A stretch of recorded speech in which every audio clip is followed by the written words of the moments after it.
TMC के अधिकारी involve है, सीधी C बात है, इसीलिए नहीं कर रहे, नहीं तो क्यों नहीं करेंगे।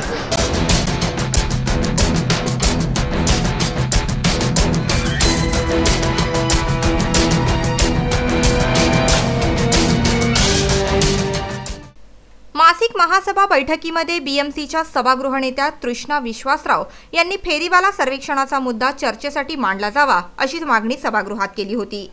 फेरीवाला आरक्षणात भ्रष्टाचार झाल्याचा आरोप नेहमीच लागत आलेला आहे। या चर्चेदरम्यान समाजवादी पक्षाचे नगरसेवक रईस शेख यांनी असा आरोप लावला की बीएमसी आणि सत्ताधारी पक्ष फेरीवाला सर्वेक्षणाअंतर्गत राजकीय खेळी खेळत आहे। समाजवादी पक्षाचे नगरसेवक रईस शेख यांच्या या विधानाने एकच खळबळ माजली आणि सभागृहात गोंधळ सुरू झाला।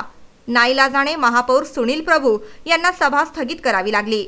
रईस खान यांनी भूमिपुत्रांची व्याख्या आपल्या पद्धतीने सांगितली। ते म्हणाले, संविधानाच्या मते भारतात कोणीही एका ठिकाणाहून दुसऱ्या ठिकाणी स्थलांतर करू शकतो, त्यामुळे मुंबई हे मुंबईकरांचं शहर आहे असं मानणं चुकीचं आहे।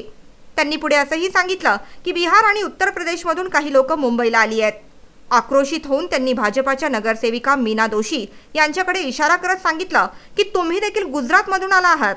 मनसेचे गटनेता संदीप देशपांडे यांनी पत्रकारांशी बोलताना सांगितलं की भाजपा आणि समाजवादी पक्षाच्या आत्मसन्मानाच्या लढाईमुळे महासभा स्थगित करावी लागली।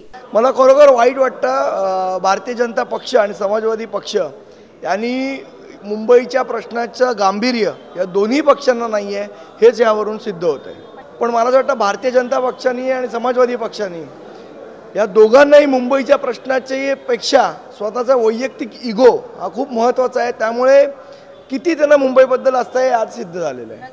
पुढे त्यांनी असंही सांगितलं की या सर्वेक्षणातून स्थानिक फेरीवाल्यांना वगळलं तर प्रशासनाला रोषाचा सामना करावा लागेल।